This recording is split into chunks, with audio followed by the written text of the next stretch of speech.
ठीक है सर, सभी लोग अपने अपने जगह पर रोग विशेषज्ञ डॉक्टर मनोरंजन सर की धर्मपत्नी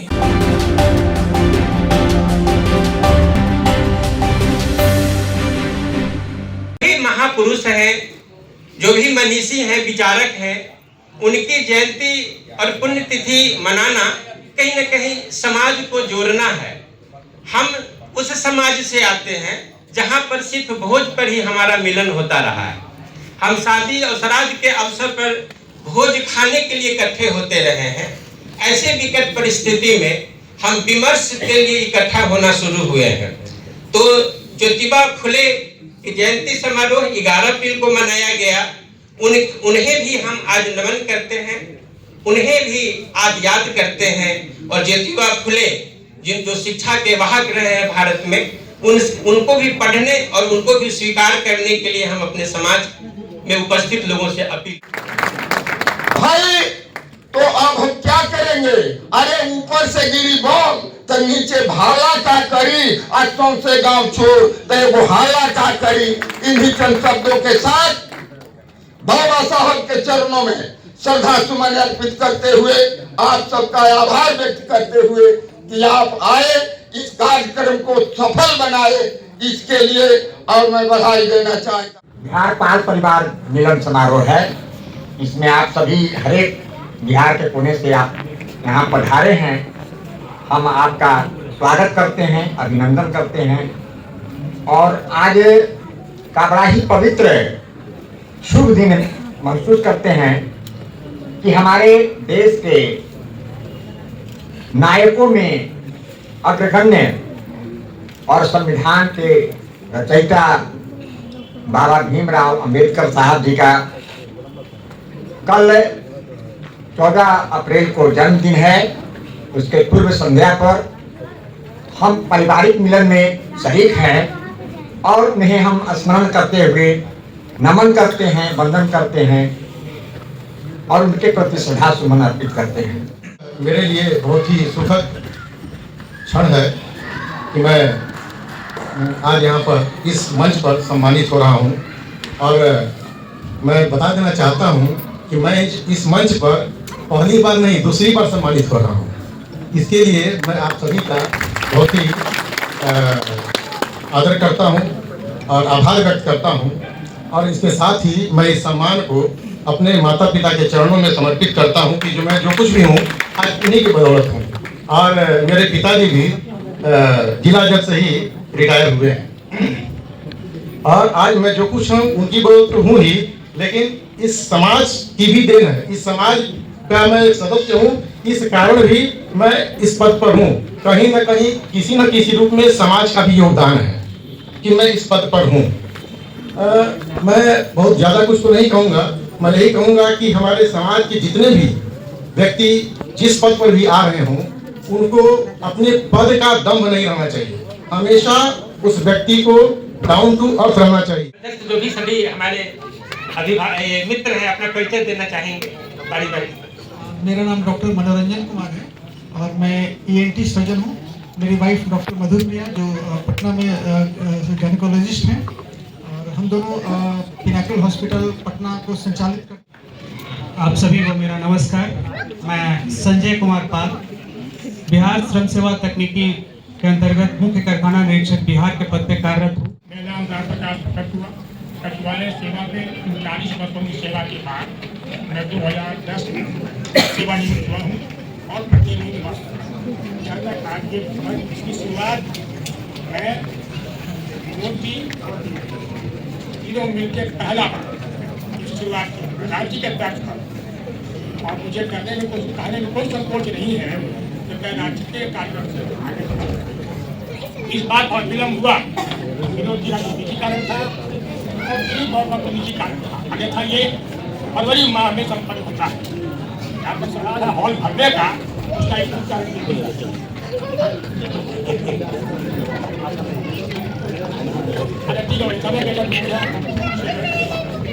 सिर्फ परिचय, समय इजाजत नहीं दे रहा, प्लीज। मैं राम प्रसाद लेखाकार कार्यालय से सेवानिवृत्त हूँ और वर्तमान में आसियान नगर पटना में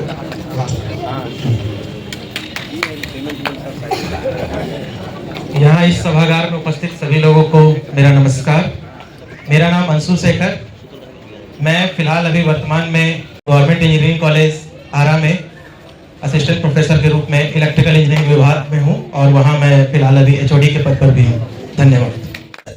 अच्छे पदाधिकारियों के बीच में रहकर अच्छा पदाधिकारी बनना, ये तमाम बातों को बाबा साहब भीमराव अम्बेडकर से जोड़ते हुए अपने प्रेरणा के लिए 2 शब्द ताकि समाज उसे जोड़ सके। छोटे भाई इंजीनियर हरिशंकर। बाल पारिवारिक मिलन समारोह जैसा आप लोग जानते हैं, लिखा हुआ भी है, ये 13वां साल है। इसकी शुरुआत डॉक्टर दिलीप पाल जी, डॉक्टर विनोद पाल जी ने शुरुआत में किया और उस सोच के साथ ये लोग शुरुआत किए।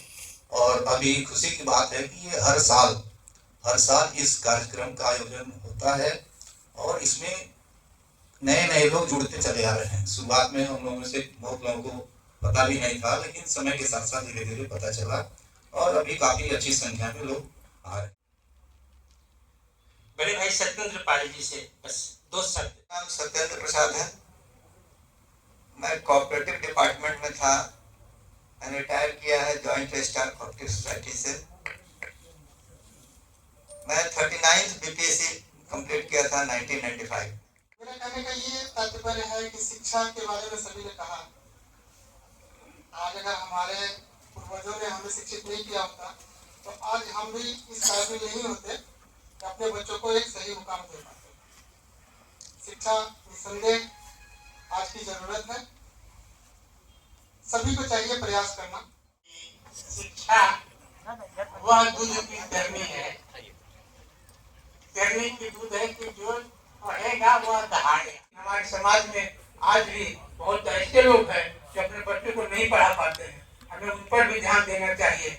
इसी संदर्भ में हमारे पूर्व वक्ता जी ने एक कॉर्पस की बात की थी। ये बहुत जरूरी है हम लोगों के लिए, अपने समाज को आगे बढ़ाने के लिए, कि हम एक अच्छी कॉर्पस की इच्छा करें जिससे हम उन आदमियों को, उन बच्चों को, उन व्यक्तियों को कुछ सहयोग कर सकें जो वो सक्षम नहीं।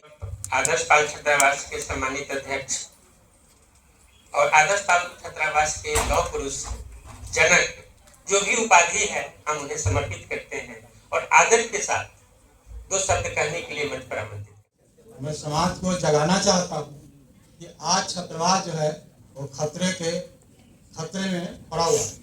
छात्रावास नहीं खरीदा है, वो समाज को खरीदा है। तो ऐसे भी व्यक्ति हैं, आप कहते हैं कि पाल समाज को सभी तो ठीक ही है, सभी में कुछ न कुछ तो गड़बड़ी तो रहेगा ही। 5 उंगली एक समान नहीं है। हाई स्कूल के मैदान में 23 मार्च को भगत सिंह के शहादत दिवस पर एक जबरदस्त हुंकार रैली का आयोजन इन्होंने किया था और उस कार्यक्रम के हम लोग भी साक्षी बने थे। इन्हें 2 शब्द के लिए हमारा निवेदन। सबसे पहले देश की नायिका एवं पाल समाज की धरोहर राजमाता अहिल्याबाई होलकर की चरणों में मेरा नमस्कार है, मैं नमन करता हूँ। साथियों, हम सब कहते हैं शिक्षित बनो, संगठित बनो, संघर्ष करो। यहाँ समाज के बहुत अनुभवी ज्ञानी आदमी, पढ़े लिखे सब कुछ है। हमारे समाज की हम लोग बात कर रहे हैं, बहुत यहाँ ऑफिसर, सिविल सर्विस, डिफेंस में हर विभाग के लोग यहाँ उपस्थित हैं।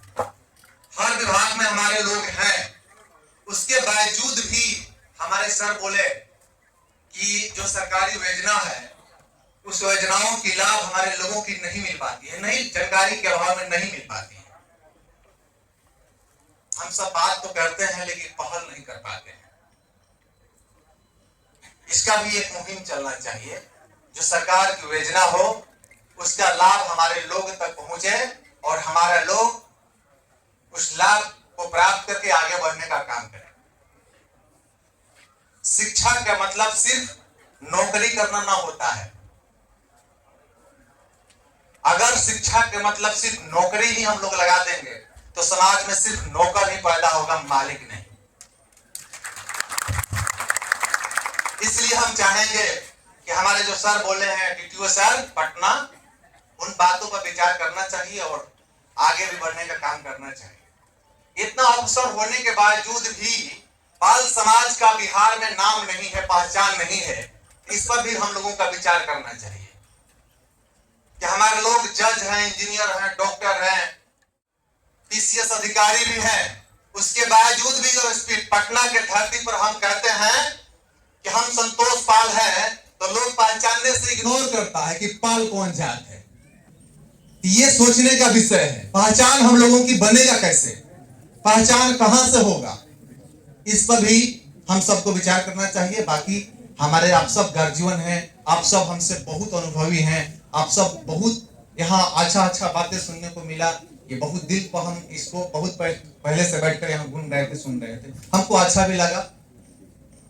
लेकिन इस पर हम लोगों को ही पहल करना है कि अगर बिहार में हम लोगों की पहचान नहीं है तो पहचान कैसे बनेगा। बस इसी चंद शब्दों के साथ अपने वाणी को विराम करते हुए जय बिहार, जय बलराम समाज, जय पाल समाज। सहायक प्राध्यापक अर्थशास्त्र दिल्ली विश्वविद्यालय दिल्ली के पद पर सफलता प्राप्त की है। समाज इस उपलब्धि पर गौरवान्वित है। आपको पाल प्रतिभा सम्मान 2025 से अलंकृत किया जाता है।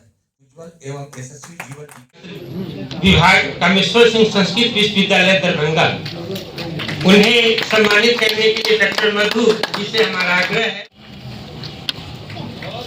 डॉक्टर मंजू कुमारी सहायक प्राध्यापक समाज शास्त्र बिहार विश्वविद्यालय सेवा आयोग के पद पर सफलता प्राप्त की है। समाज इस उपलब्धि पर गौरवान्वित है। आपको पाल प्रतिभा सम्मान 2025 से अलंकृत किया जाता है। समाज आपके उज्जवल यशस्वी जीवन की कामना करता है।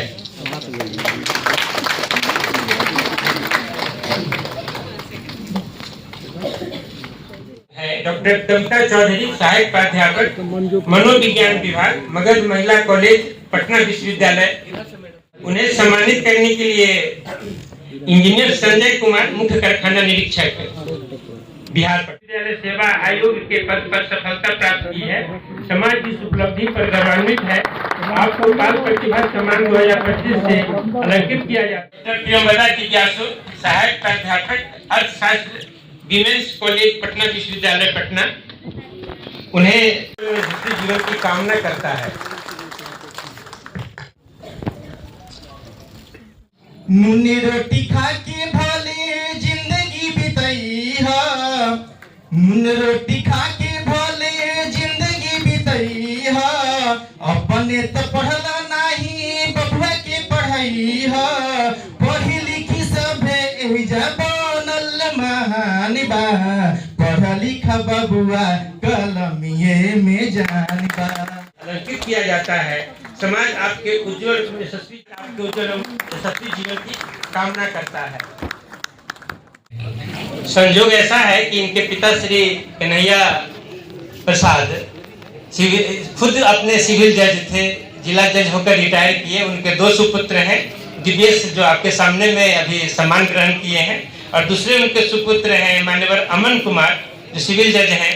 यह भी एक सुखद संयोग है मान्यवर सिंह। ये अमन कुमार जो मंच पर आएंगे। अमन कुमार सिविल जज 32वीं बिहार न्यायिक सेवा के पद पर सफलता प्राप्त की है। समाज इस उपलब्धि पर गौरवान्वित है। आपको पाल प्रतिभा सम्मान 2025 से अलंकृत किया जाता है। समाज आपके उज्जवल एवं यशस्वी जीवन की कामना करता है। इन्हें सम्मानित करेंगे डॉक्टर कमलेश्वर राजपाल। एक ही परिवार से 2 भाई और दोनों भाई जज, पिता खुद जिला जज। ये सब गौरव है हमारे समाज के और प्रेरणा के स्रोत भी हैं। नमस्कार, मेरा नाम अमन कुमार हुआ। हेलो। मैं अभी हाजीपुर में पोस्टेड हूँ, सिविल जज के पोस्ट पे। क्योंकि समय का अभाव है, इसलिए इस मंच के थ्रू मेरी यूथ से अपील है कि जितने भी हमारे समाज के बच्चे हैं जो कि या तो लॉ कर रहे हैं या लॉ करने में रुचि रखते हैं, तो अगर हमारे समाज को आगे बढ़ाने में इस फील्ड में अगर मैं कुछ कंट्रीब्यूशन दे पाऊँ, मेरा कुछ सहयोग हो पाए, तो यह मेरे लिए यह सौभाग्य की बात होगी। धन्यवाद। इनके पिता Shri Ravi Pal ji sale tax commissioner पद को सुशोभित करने के बाद सेवा निवृत्त हुए हैं। रवि बाबू के ये सुपुत्र हैं। इनके दादाजी सिवान में मास्टर साहब से जाने जाते थे। काफी सामाजिक और गौरव प्रदान करने वाला परिवार रहा है इनका। इन्होंने भी परिवार की प्रतिभा को बढ़ाया है, प्रतिष्ठा को बढ़ाया है। इस आदित्य बहुत बहुत सफलता पर बधाई। यशस्वी जीवन की कामना करता है।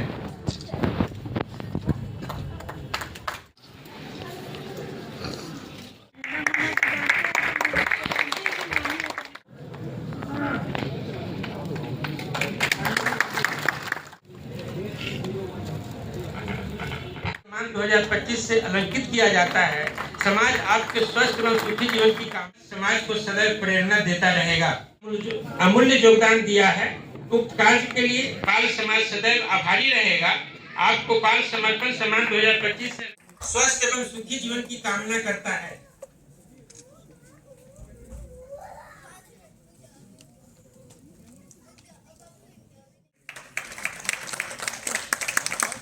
गणेश जी, इस परिस्थिति के बावजूद आप इन्हें लाचार समझते होंगे, ये लाचार नहीं है, बल्कि कई लोगों को इन्होंने रोजगार दिया है।